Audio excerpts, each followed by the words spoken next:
Овој сајт директно ги спојува министерот за дијаспора Едмонд Адеми и директорот на СЦЛ Балкан Никола Спасов. Врската покажана во оваа шема додава и уште две имиња. Едното од Македонија, шеф на операции во СЦЛ груп и партнер на Спасов, Владо Андоновски и Мич Кейтс. Помеѓу нив е Адеми.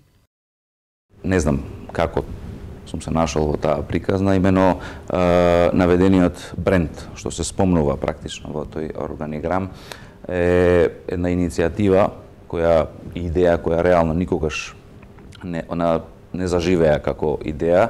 Малку ме чуди токму вашиот сајт се најде во шема. Имајќи го предвид фактот дека беа украдени или злоупотребени 50 на милиони профили веб страници од страна на компанијата што ја спомнувате, аналитика Кембридж, не е исклучувам можноста дека можеби и таа страна која реално никогаш не била активна за било што.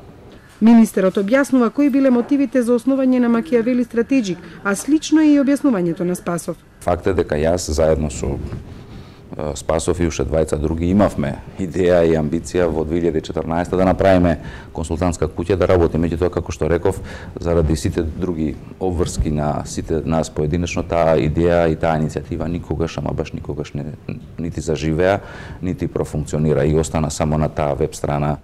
Остана тој сајт така да стои, не постои ниту правно лице за тој сајт, ниту некогаш е нешто работено преку таа агенција.